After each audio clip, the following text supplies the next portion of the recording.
الحمد لله رب العالمين، والصلاة والسلام على سيد المرسلين وعلى آله وصحبه وأزواجه وذرياته وأهل بيته وعلماء أهل سنته أجمعين. أما بعد فأعوذ بالله من الشيطان الرجيم. بسم الله الرحمن الرحيم. أحل لكم الليلة الصيام الرفث إلى نسائكم هن لباس لكم وأنتم لباس لهن. الآية. وقال تعالى: وعهدنا إلى إبراهيم وإسماعيل أن طهرا بيتي للطائفين والعاكفين والركع السجود، أو كما قال عليه الصلاة والسلام: من اعتكف كشرف رمضان كان كحجتان وعمرتان. رواه ابن ماجه. إن الله وملائكته يصلون على النبي يا أيها الذين آمنوا صلوا عليه وسلموا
March মাসের আজকে 6 তারিখ। আল্লাহ পাক রব্বুল আলামিন আমাদেরকে পবিত্রময় মাসে পবিত্রতম দিনে শ্রেষ্ঠতম দিন পবিত্রতম মাস মাগফিরাতের সে জুমা, আগামী জুমায় আমরা মাগফিরাত পাবো না। রহমত আমাদের থেকে বিদায় নিয়ে গেছে, এখন মাগফিরাত বিদায় নিয়ে যাচ্ছে। আল্লাহ পাকের এই মাহে রমাদানের 3জন মেহমান মাহে রমাদানকে 3টি ভাগে বিভক্ত করেছেন। বলেন মারহাবা। সে 3টির মধ্যে 3জন মেহমানের মধ্যে রহমত বিদায় নিয়ে গেল। আমরা কতটুকু রহমত নিতে পারলাম সেটা আল্লাহ পাকে ভালো জানেন। এখনো আমাদের সামনে সুযোগ আছে মাগফিরাত, আল্লাহর কাছ থেকে মাফ নেওয়া। আর সর্বশেষ যে 10 দিন নাজাতের 10 দিন, ওই নাজাতের 10 দিনে লাইলাতুল কদর রাত্রি তালাশ করার নির্দেশ এসেছে। বল সুবহানাল্লাহ। 21তম রমাদান, 23তম, 25তম, 27তম, 29তম এই রাত্রিগুলো বেজোর রাত্রি। এই রাত্রিগুলোর মধ্যে কি লাইলাতুল কদর রাত্রি অনুষ্ঠিত হয়। এজন্য আজকের জুমা আমরা শেষ 10 দিনের ফজিলত এবং ইতিকাফ সম্পর্কে কোরআন ও হাদিসের আলোকে আমরা দুইটি কথা বলবো। আল্লাহ পাক আমাদেরকে হৃদয়ের কান দিয়ে শোনার তৌফিক দান করুন। সকলে বলি আমিন। মাহে রমজান মাস, বর্তমানে আমরা এই রমজান মাসে কিছু বিধান আছে, এই রমজান মাসে কিছু নিষিদ্ধ বিষয় আছে। ইসলামের প্রাথমিক যুগে রমজান মাসে দিনে এবং রাত্রে স্ত্রীর কাছে যাওয়া যাইত না। কোন সময়ের কথা বলতেছি? ইসলামের প্রাথমিক যুগে, অর্থাৎ হুজুর পাক সাল্লাল্লাহু আলাইহি ওয়াসাল্লাম যখন সবেমাত্র ইসলামের প্রচার ও প্রসারের কাজে নিয়োজিত এবং কোরআন সবেমাত্র ধীরে ধীরে আস্তে আস্তে চালু হচ্ছে, তখনকার সময়ে স্ত্রীর কাছে রাত্রিবেলা যাওয়া নিষিদ্ধ ছিল। বুঝছেন? এ বিষয়ে হযরত বিভিন্ন ধরনের এবং সাহাবায়ে কেরামদের মধ্যে অনেক সাহাবীদের বিভিন্ন প্রশ্ন অনুধাবন করতেছে, যেহেতু দিনেও নিষেধ রাত্রেও নিষেধ। একবার হযরত ওমর রাদিয়াল্লাহু তাআলা আনহু, তিনি হলেন খুলাফায়ে রাশিদিন 7 জন খলিফাদের মধ্যে দ্বিতীয়তম খলিফার নাম কি? হযরত ওমর রাদিয়াল্লাহু তাআলা আনহু। যার ব্যক্তিত্বে, যার শানে আল্লাহ পাক বিভিন্ন জায়গায় বিভিন্ন কোরআনের আয়াত নাযিল করেছেন, যার শান মান এত উচ্চ স্তরে, যিনি হুজুর পাক সাল্লাল্লাহু আলাইহি সাল্লামের শ্বশুর ছিলেন। বলুন সুবহানাল্লাহ। 7 জন খলিফার মধ্যে প্রথম 2 জন আবু বকর ও ওমর রাদিয়াল্লাহু তাআলা আনহু, এই 2 জন নবীজির শ্বশুর। বলেন, নবীজির শ্বশুর হওয়া এটা কি ছোটখাটো বিষয়? আর বাকি 2 জন নবীজির জামাই, জি জামাই, হযরত আলী কারামাল্লাহু ওয়াজহু এবং উসমান জুবরাইল রাদিয়াল্লাহু তাআলা আনহু। হযরত ওমর রাদিয়াল্লাহু তাআলা ইসলামের প্রাথমিক যুগে যখন রাত্রি বেলা স্ত্রীর সহবাস করে ফেললেন, এখন তিনি চিন্তায় পড়ে গেলেন, যেহেতু রাত্রি বেলা স্ত্রীর সহবাস করা কি নিষেধ ছিল ইসলামের প্রাথমিক যুগে রোজার সময়, তিনি অনেক কম চিন্তা ভাবনা করলেন, দিশাহারা হয়ে গেলেন। একবার চিন্তা করলেন, আমি এই বিষয়টা আমার নবী রাসূল পাক সাল্লাল্লাহু আলাইহি ওয়াসাল্লামের সাথে শেয়ার করি। তিনি নবী করিম সাল্লাল্লাহু আলাইহি ওয়াসাল্লামের কাছে গেলেন, বলেন, ইয়া রাসূলুল্লাহ ওয়া ইয়া হাবিবাল্লাহ, আমি রমজানের রাত্রিতে আমার স্ত্রীর কাছে গিয়েছিলাম। ইয়া রাসূলুল্লাহ, আমার এই বিষয় বিধান কি? আমি তো একটু ভুল করে ফেলেছি। ওমর রাদিয়াল্লাহু তাআলা আনহু যে অন্যায় করেছেন শাস্তি দেওয়ার জন্য হুজুর পাক সাল্লাল্লাহু আলাইহি ওয়াসাল্লাম একটু চিন্তা করলেন, তুমি থামো, আমি তোমার বিষয় পরে জানাবো। এই বিষয়ে আমার আল্লাহ কি বলে আমি একটু জানতে চাই। আমি তোমার যে কাজটা করেছো এই বিষয়ে ফয়সালা আমার আল্লাহ দিবেন। কে দিবেন? আল্লাহ দিবেন। এবার আল্লাহ রব্বুল আলামিন দলিল দিচ্ছেন ওমর রাদিয়াল্লাহু তাআলা আনহু সম্পর্কে। সূরা বাকারায় আল্লাহ পাক রব্বুল আলামিন ইরশাদ করেন, বিসমিল্লাহির রাহমানির রহিম, উহিল্লা লাকুমুল লাইলাতাস সিয়ামির রাফাসু ইলান নিসাইকুম হুন্না লিবাসুল লাকুম ওয়া আনতুম লিবাসুল লাহুন্না। বলনা সুবহানাল্লাহ। আল্লাহ পাক রব্বুল আলামিন শুধু ওমর রাদিয়াল্লাহু তাআলা আনহুর জন্য বিধান নয়, কিয়ামত পর্যন্ত উম্মতে মুহাম্মাদের জন্য আল্লাহ পাক দলিল দিয়ে দিলেন। সুবহানাল্লাহ। এরশাদ হচ্ছে, রোজার সময় রাত্রির বেলা স্ত্রীর কাছে যাওয়া তোমাদের জন্য হালাল করে দেওয়া হবে। বলুন সুবহানাল্লাহ। তাহলে ওমর রাদিয়াল্লাহু তাআলা আনহুর সময় আল্লাহ পাক এই কোরআনের আয়াতটি নাযিল করে দিয়েছেন যে রমজানের রাত্রিতে তোমাদের স্ত্রী তোমাদের জন্য কি হালাল, ফজরের আগ পর্যন্ত। হুন্না লিবাসুল লাকুম ওয়া আনতুম লিবাসুল লাহুন্না, তারা তোমাদের পোশাক আর তোমরাও তাদের পোশাক স্বরূপ। সুবহানাল্লাহ। তাহলে আমরা এখন ইসলামের প্রথম যুগ কিন্তু কঠিন ছিল, রোজার একটা আবার এটা কিন্তু বিধান ছিল না। পরবর্তী কি হলো, আল্লাহ পাক আমাদের জন্য দয়া করেছেন।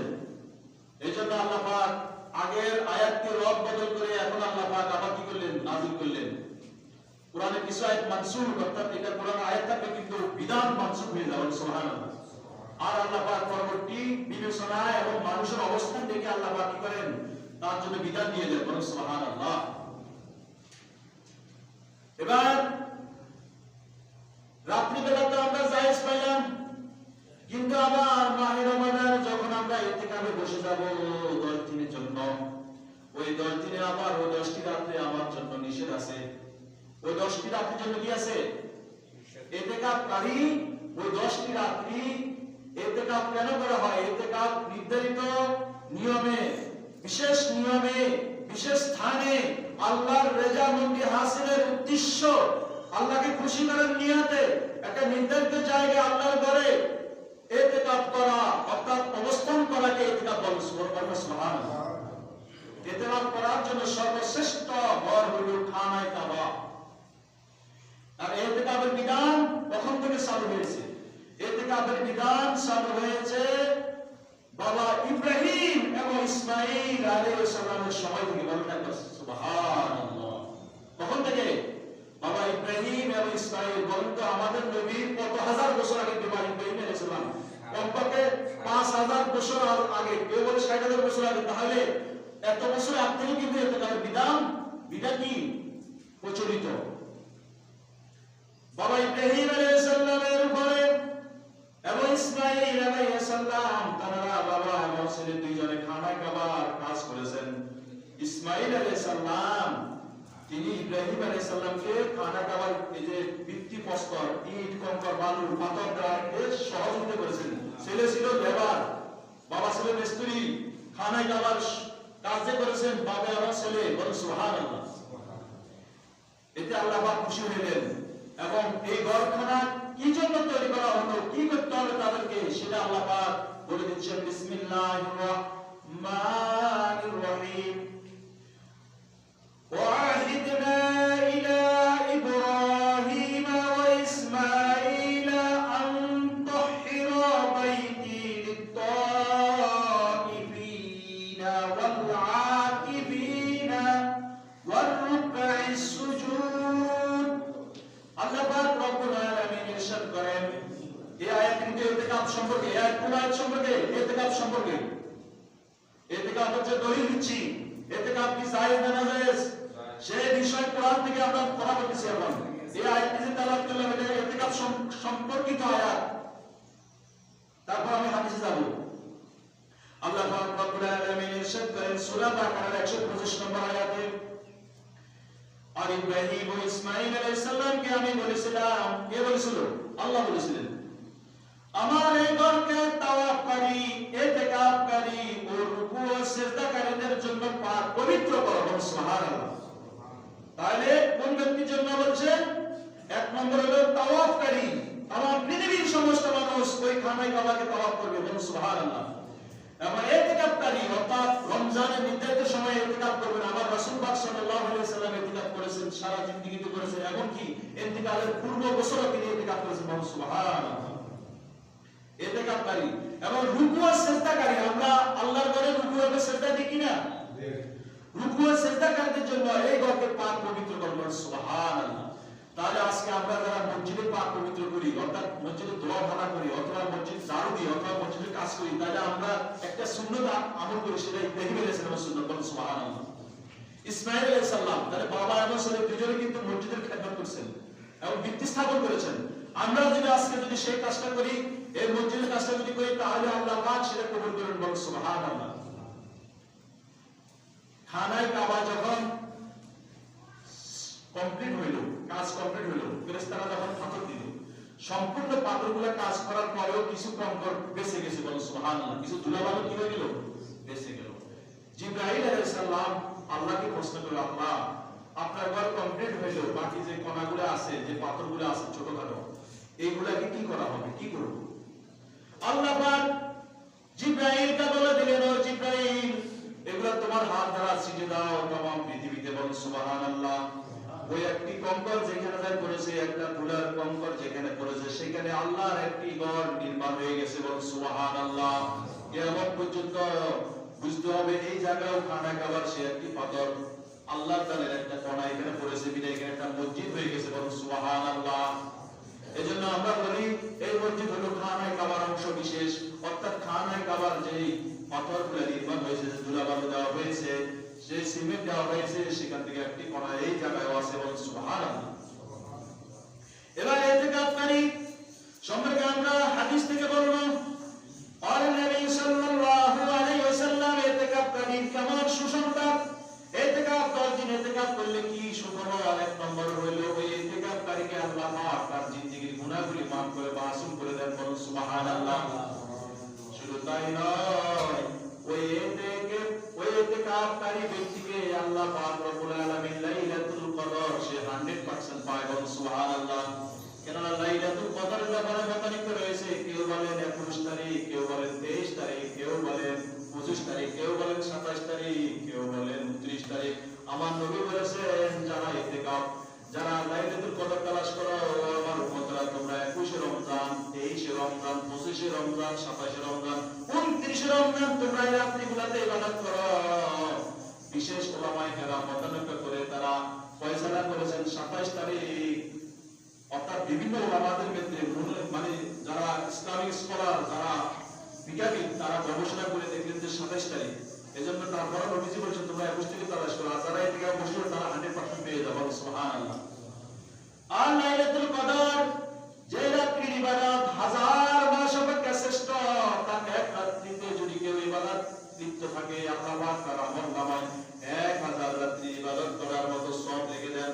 1000 রাত্রিতে যদি আমরা 365 দিয়ে ভাগ করি, তাহলে 83 বছর 4 মাস 10 দিন, বলুন সুবহানাল্লাহ।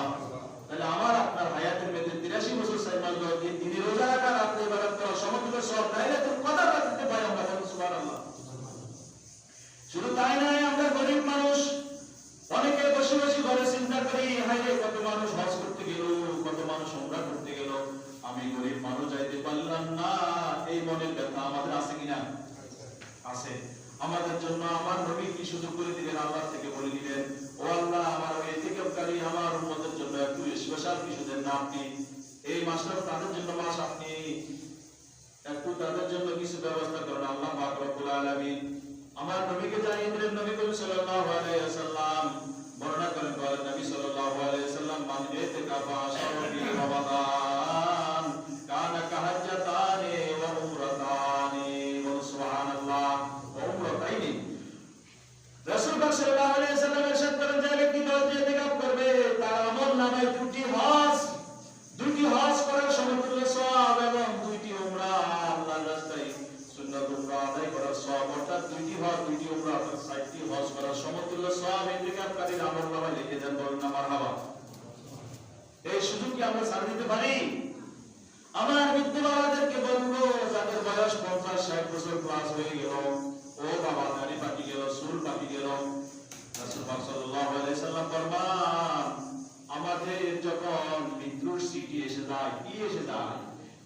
মৃত্যুর স্মৃতি এসে যায় তখন আমাদের দাড়িগুলো পাকি যায়।